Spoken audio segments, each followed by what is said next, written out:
Assalamualaikum warahmatullahi wabarakatuh.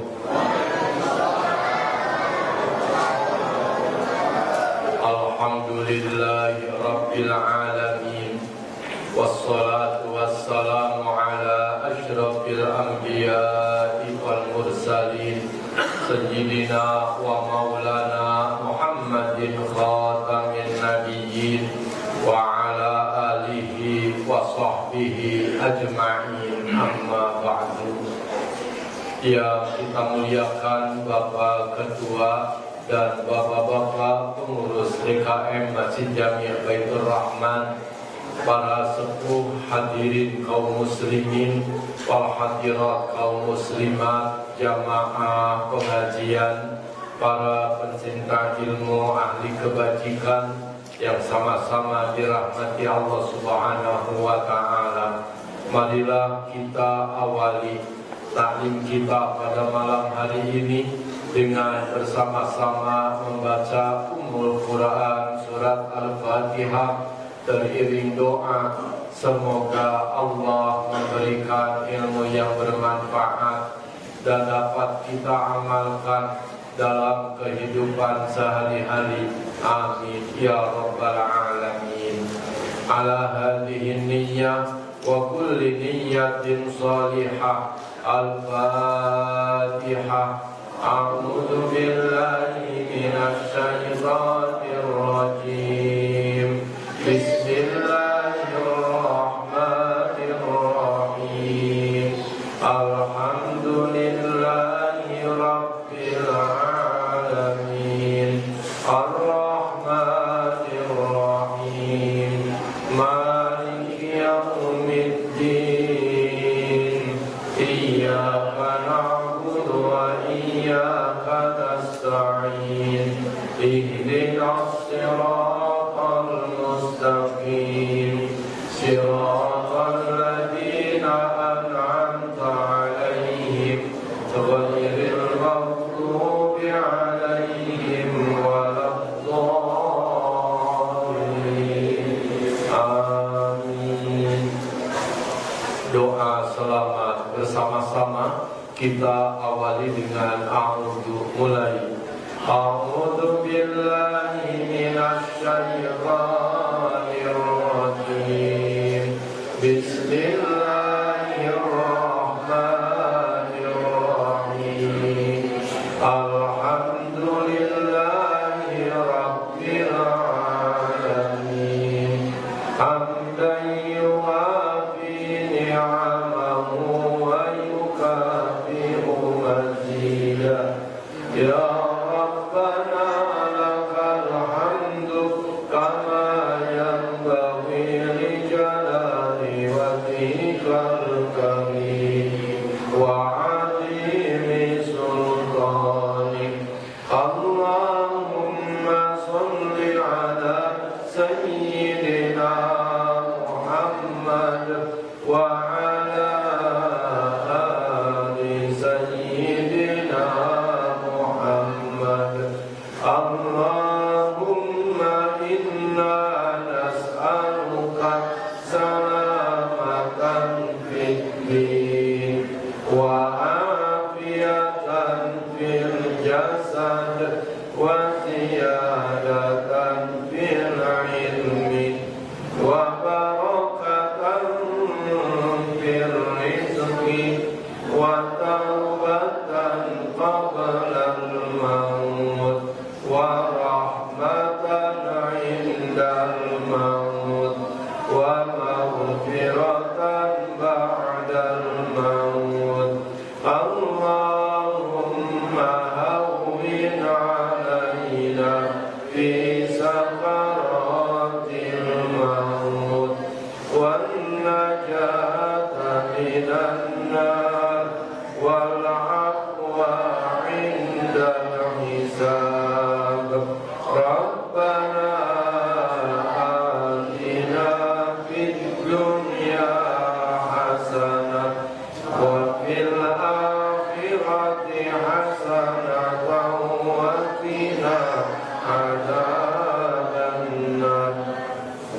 Subhana rabbika rabbil izzati amma yasifun wa salamun alal mursalin walhamdulillahi rabbil alamin. Alhamdulillahi rabbil alamin. Bapak dan Ibu yang dimuliakan Allah Subhanahu wa taala, mari kita lanjutkan taklimnya.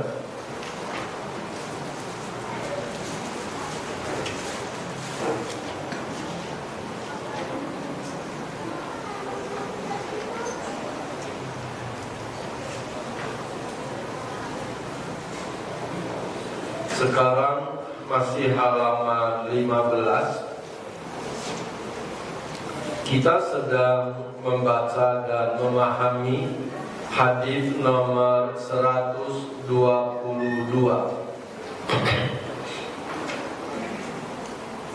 Dan kita bersama-sama membacanya terlebih dahulu. Silakan diikuti. Bismillahirrahmanirrahim.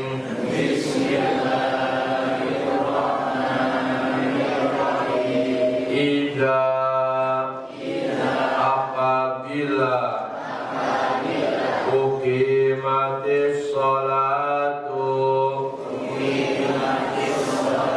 didirikan sholat, fakabbir, maka bertakbirlah,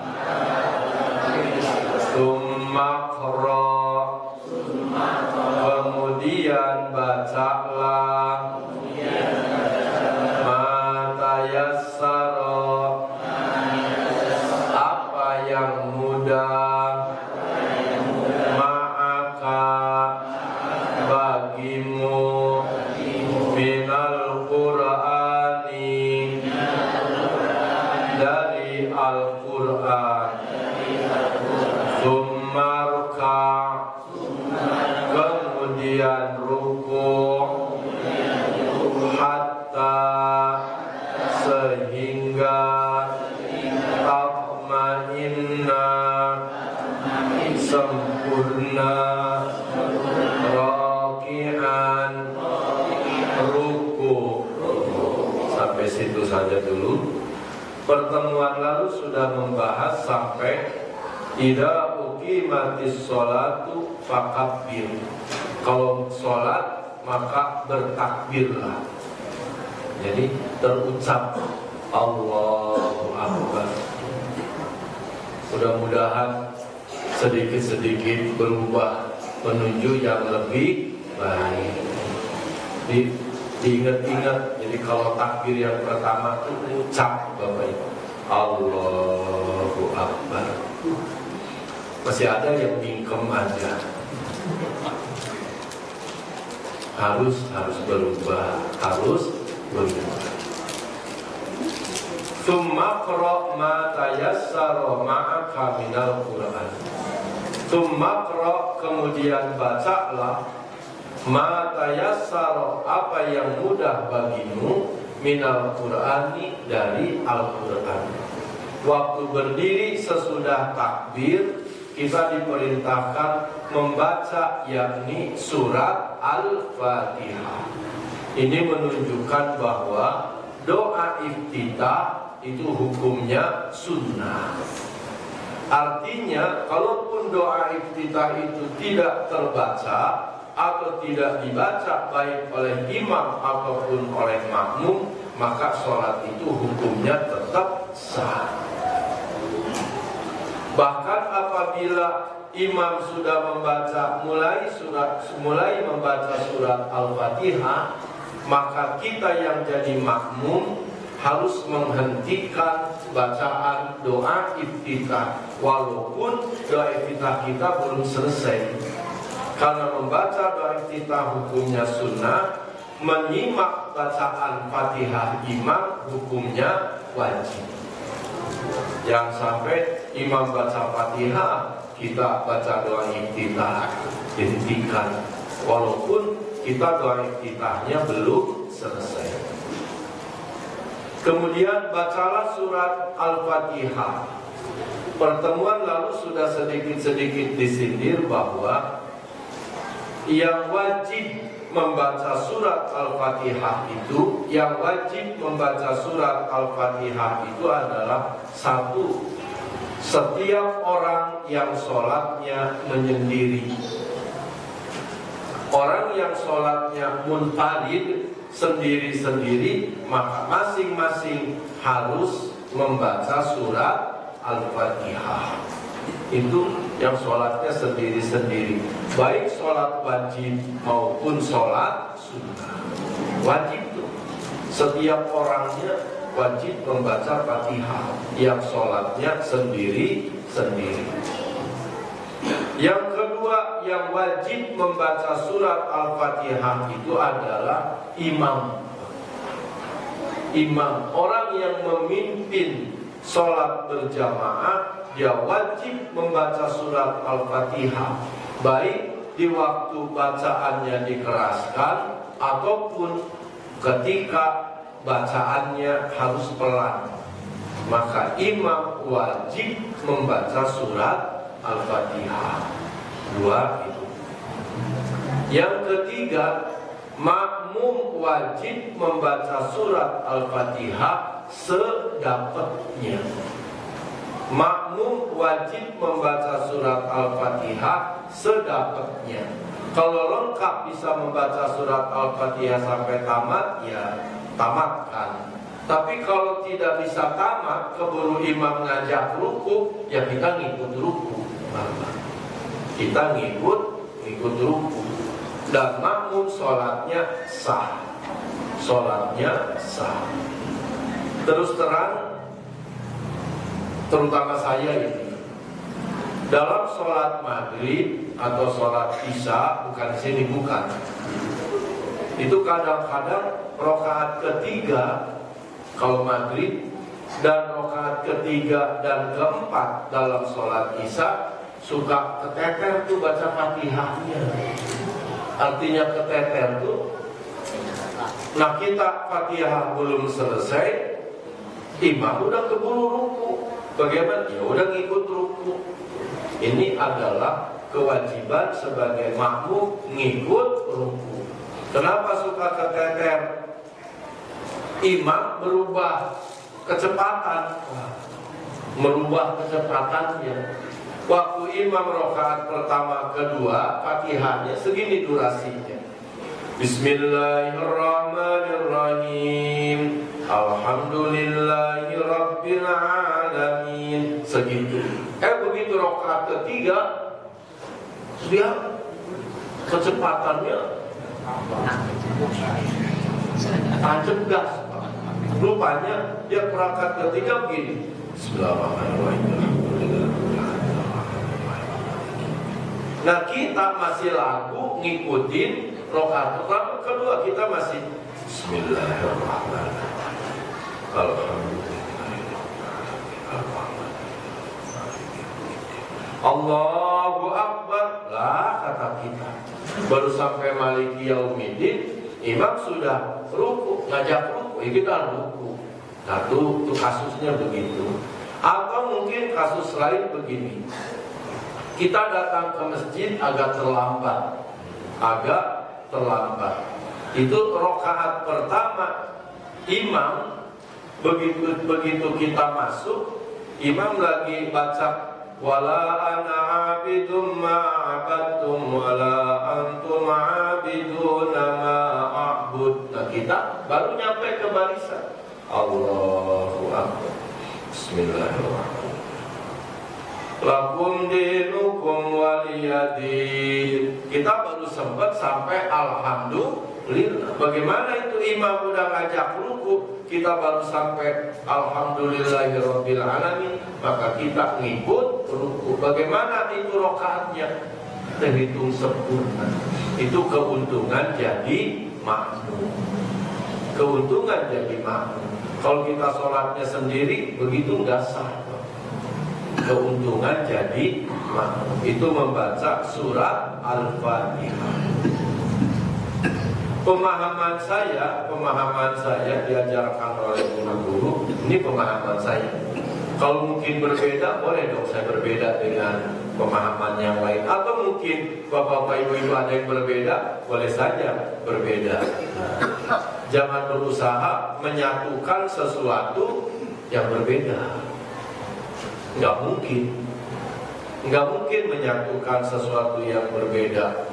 Pak Ali Mukhtar Ngabalin pemahamannya harus sama dengan mantan pengacaranya Baradae. Nggak bakalan nyambung. Ya udah aja masing-masing. Kenapa jadi ke sono-sono? Contohnya ya jauh amat. Ya begitulah hidup. Kita membaca sebagai makmum. Ketika imam membaca surat Al-Fatihah, maka kita menyimak bacaan imam, mendengarkan dengan sungguh-sungguh. Nggak boleh baca apa-apa, menyimak sepenuhnya. Nanti sudah imam ghairil maghdubi alaihim waladdallin, kita baca amin. Terus imam baca surat Bismillahirrahmanirrahim was-sama'i dzatil buruj wal yaumil maw'ud. Imam baca surat, kita baca surat Al-Fatihah. Ada dua kewajiban kita di situ. Satu, kewajiban kita kepada diri kita sendiri membaca surat Al-Fatihah untuk kita lagi sholat. Ada kewajiban lain, mendengarkan bacaan imam membaca Quran. Tapi kita mendahulukan kewajiban, kepentingan kita sendiri, maka kita membaca surat Al-Fatihah. Bismillahirrahmanirrahim. Terus saja imam baca, bacaannya kita bacaan Fatihah. Nanti kalau kita sudah selesai ghairil maghdubi alaihim waladdallin, imam baru sampai inna batsya rabbika lasyadid innahu huwa yubdi'u wa yu'id. Nah, kita ngikuti, artinya kita menyimak bacaan imam yang masih kita kebagian. Tapi kalau begitu selesai ghairil maghdubi alaihim waladdallin, amin, terus imam Bismillahirrahmanirrahim, kita juga baca Fatihah. Inna a'tainakal kautsar fasholli lirabbika wanhar inna syani'aka huwal abtar. Kira-kira imam membaca surat Inna A'taina dan kita membaca surat Al-Fatihah, rapihnya duluan mana Pak? Duluan imam membaca surat Al-Kautsar. Bagaimana kalau begitu? Walaupun Fatihah belum selesai, maka kita mengikut ruku dengan imam. Ini sekedar berbagi pengalaman saja. Ada dari sekian banyak asatidz, ustadz, guru yang imamin begini Bapak. Karena makmum harus membaca surat Al-Fatihah sesudah imam selesai baca Fatihah, sedangkan di situ juga imam baca surat dikencengin dan makmum harus mendengarkan, maka beliau punya kebijakan sesudah membaca surat Al-Fatihah, makmum membaca surat Al-Fatihah, imam baca suratnya pelan Pak, sir, nggak dikencengin. Walaupun sholat Jumat beliau begitu, tidak dikencengin. Nanti kenceng-kenceng di tengah. Kira-kira makmum selesai baca surat Al-Fatihah. Kira-kira makmum selesai membaca surat Al-Fatihah. Umpamanya begini, imam sholat Jumat, Allahu Akbar, terus sampai imam ghairil maghdubi alaihim waladdallin, amin. Nah, makmum pada baca Fatihah, imam nggak kedengeran baca suratnya, tapi dia baca surat, Pak. Bismillah.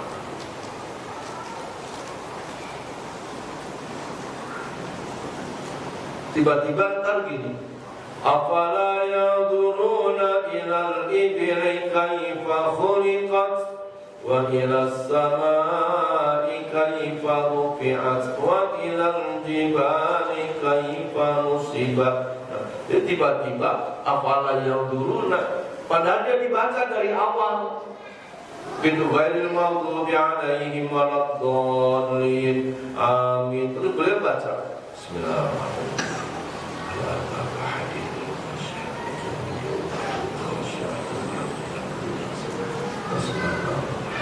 Begitulah. Itu pemahamannya beliau supaya makmum membaca, kewajiban dia membaca surat Al-Fatihah tidak berbenturan dengan kewajiban mendengarkan imam. Lalu pertanyaannya, sahkah sholat kalau begitu? Kalau pertanyaannya sah apa tidak, jawabannya sah. Kalau pertanyaannya haruskah begitu? Haruskah begitu? Pemahaman saya tidak harus begitu. Tidak harus begitu. Tidak harus begitu. Kenapa demikian? Ya kalau suratnya yang dibaca yang panjang, hal ataka. Kalau yang dibaca al-aital, sholat maghrib umpamanya ya, sholat maghrib. Ghairil maghdubi alaihim waladdallin. Amin. Terus makmum baca Fatihah. Kita supaya enggak ganggu makmum baca surat Bismillahirrahmanirrahim. Makmum baru sampai iya karena berdua iya karena nasta'in, imam baca al-aital udah tamat. Allahu Akbar.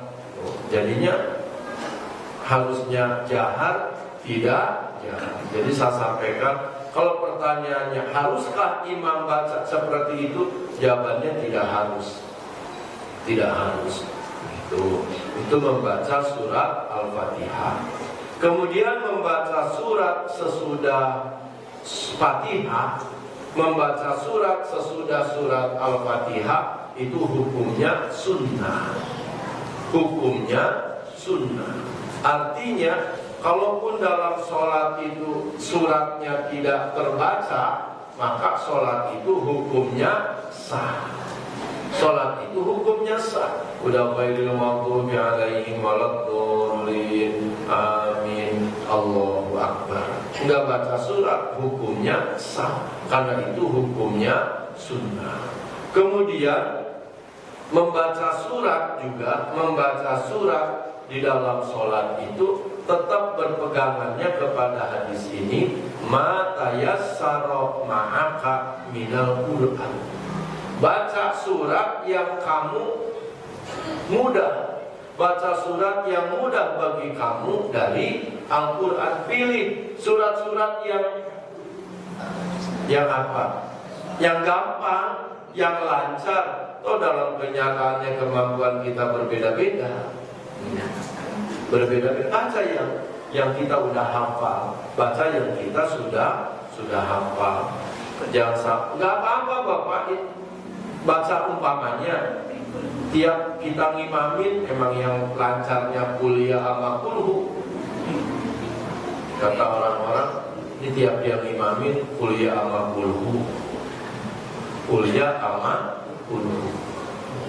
Lalu nanya, Pak gimana? Pak Anu kalau ngimamin dia mengurus suratnya kuliah sama kulhu. Orang yang jawabannya kurang baik, orang yang kurang baik akan membaca, yaitu kali bacaannya yang hafal dia tuh mulu. Kalau orang yang bijaksana akan menjawab, oh dia sedang berusaha istiqomah. Beliau sedang belajar istiqomah. Enggak apa-apa Bapak, jangan malu. Emang Nabi bersabda, "Faqroma tayassara ma'aka minal Qur'an."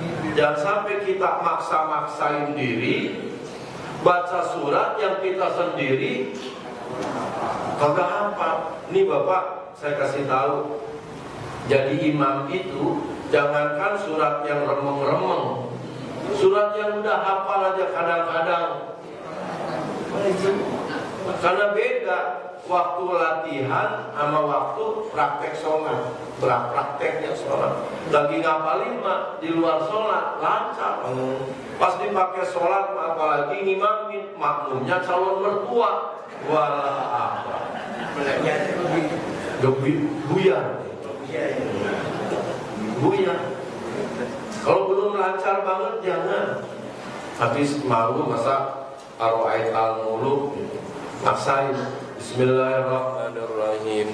Wattini wazzaituni wa turi sinina wa hadzal baladil amin.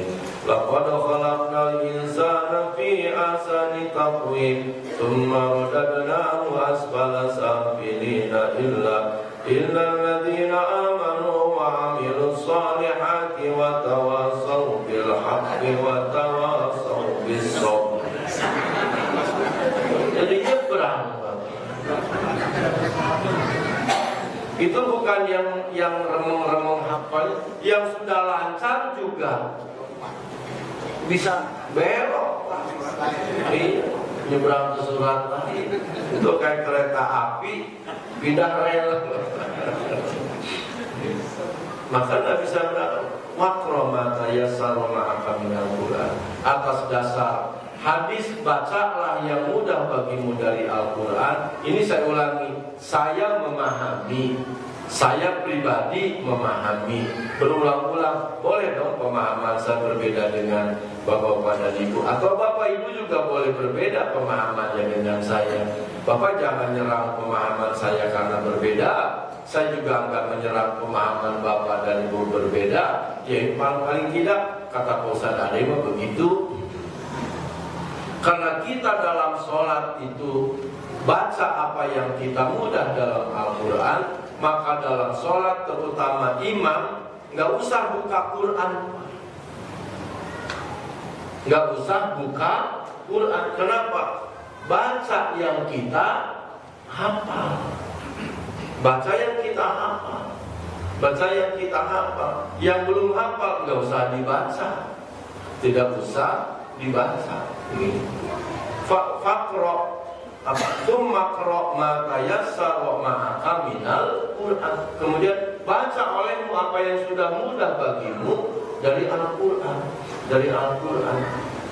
Gitu. Kita belum hafal surat An-Naba, amma yatasa'alun, belum hafal, nggak usah dibaca. Saking pengen bacanya, buka Qur'annya di depan. Tuh kita jadinya lihat ke mushaf ke situ. Saya memahami, saya ulangi, pemahaman saya tidak harus begitu, tidak harus memaksakan dan sampai kita buka Al-Quran. Tidak, saya memahami, saya ulangi, saya memahami tidak harus begitu, tidak harus begitu. Kenapa demikian? Saya mengambil dasar pemahamannya Nabi sabdakan, tsumma qra' ma tayassara ma'aka minal Qur'an. Kata teman-teman hafid waktu di Masjid Al-Azhar, benar Ustaz, ada kejadian. Kejadian apa? Kejadian kan imamnya baca Quran di depan taraweh katanya. Terus udah ke depan itu udah di tengah nih, karena memang pengen khatam. Kipas angin kencang Ustaz. Kipas angin kencang. Terus kenapa? Itu lembaran Al-Quran ngeband. Jadi halamannya pindah. Kasihan tuh Ustaz, Ustaznya dikelapakan. Dalam kata saya, ya sebenarnya nggak usah kelapakan, ganti aja surat yang lain. Fakroma tayassara ma'aka minal Qur'an. Jadi kita lagi baru dapat satu ayat, keburu ngeband. Jangan kita kemudian meroboh nyari ayat. Jadi nggak boleh. Apa kalau begitu? Ganti surat. Bismillahirrahmanirrahim. Wattini atau apa aja yang kita bisa. Jangan nyari-nyari surat itu. ujungnya suka pada dijepit tuh, dijepit karena memang itu pengalaman dari kena angin itu. Kalau kata saya tidak usah dijepit kembali kepada hadis Nabi, tsumma qra' ma tayassara ma'aka minal Qur'an, baca yang mudah. Di Mekah, di Madinah, imam tarawih itu habis satu Quran. Kenapa mereka mah udah mudah membaca satu Quran gitu. Tambah-tambah di belakangnya, jadi imam itu ada timnya. Tim imam itu 3 orang. Satu yang jadi imam, 2 orang di belakang backupnya. Jadi kalau imamnya ada yang lupa, ya yang di belakang nge-backup, ngasih tahu. Nah kalau di kita, imamnya lupa. Kata makmum, naruh. Imam kata makmum nyebutnya naruh lagian itu Pak. Jadi banyak urusannya. Ya mau. Begitu tuh. Emang kalau kita juga jadi makmum, imam lupa, dia ngambil yang tengah-tengah, ya kita diem aja. Naruh lagian. Ini kalau tiba lagian, kalau nyebutnya lagian, ambilnya yang tengah-tengah, gue kagak bisa. Kalau makmum yang lain lagi, lagian belagu situ. Masya Allah, imam dikata belagu. Jadi memang kalau saya ulangi, ini pemahaman saya, bacaan Al-Qur'annya stoknya nggak banyak, ya stoknya kagak banyak. September habis, cuma bertali. Yang stoknya nggak banyak, nggak apa-apa baca itu juga. Ya. Tuh, tsumma qra' ma tayassara ma'aka minal Qur'an. Sungguh pun begitu, membaca surat dalam Al-Quran itu hukumnya sunnah. Itu pun yang disunnahkan hanya rakaat pertama dan rakaat kedua.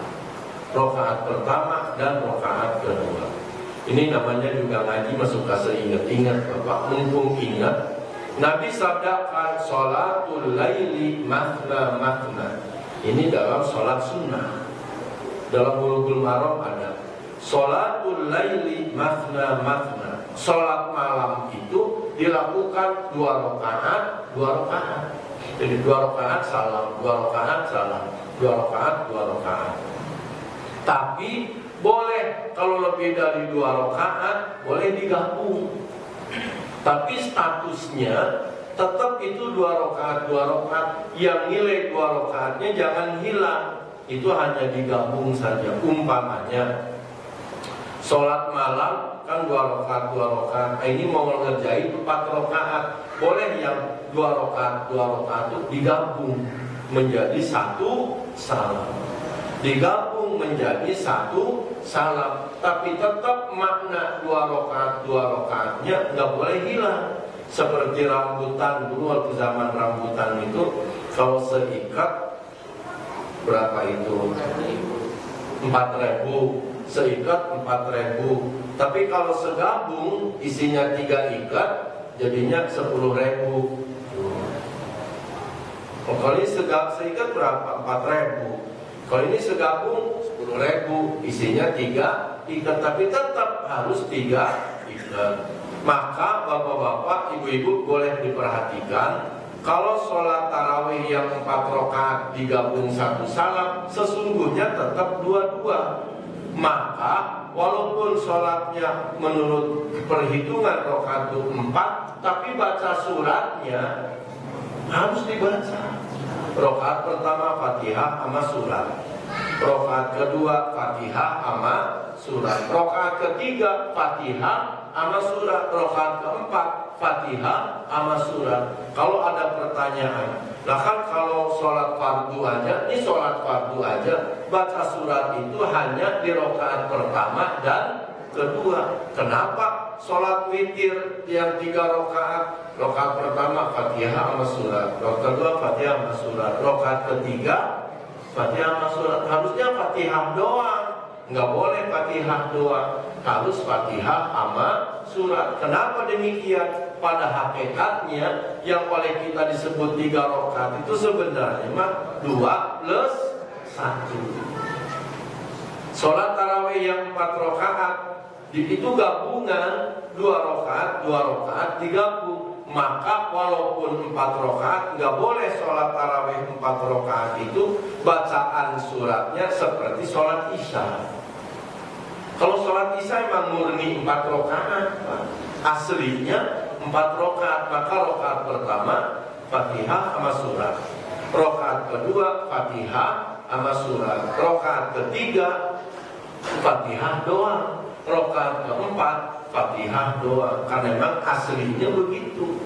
Tapi kalau tarawih 4 rakaat, sebenarnya bukan 4 rakaat, itu 2 rakaat digabung menjadi 1 salat. Maka tetap rakaat pertamanya Fatihah sama surat, rakaat keduanya Fatihah sama surat, rakaat ketiganya Fatihah sama surat, rakaat keempat Fatihah sama surat. Kenapa rakaat ketiga dan keempat juga Fatihah sama surat? Jawabannya, hakikatnya mah itu bukan rakaat ketiga yang keempat, itu rakaat pertama dan kedua bagian kedua.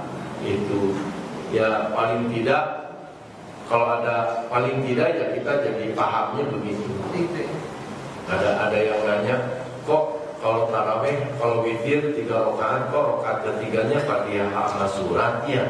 Padahal sholat wajib aja, ini sholat wajib yang hukumnya wajib seperti sholat maghrib, rakaat ketiga Fatihah doang, nggak pakai surat. Kenapa witir rakaat ketiganya Fatihah sama surat? Jawabannya, oh sesungguhnya itu bukan rakaat ketiga, itu 1 rakaat cuma digabung sama 2 rakaat. Jadi masing-masing pas udah adzan waktunya isya.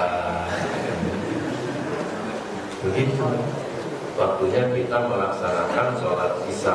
Maksudnya mau sampai ngebahas ruku, mau pinjam anak-anak yang soleh dipraktekin rukunya. Ya namanya juga ngaji, ya suka di luar program. Nanti aja pertemuan yang akan datang, saya doakan mudah-mudahan bapak-bapak, ibu-ibu pada tolakul ilmi terus, panjang umur, sehat walafiat, rezekinya subur makmur, halal dan berkah. Amin ya rabbal alamin. Kurang lebihnya mohon maaf. Wassalamualaikum warahmatullahi wabarakatuh.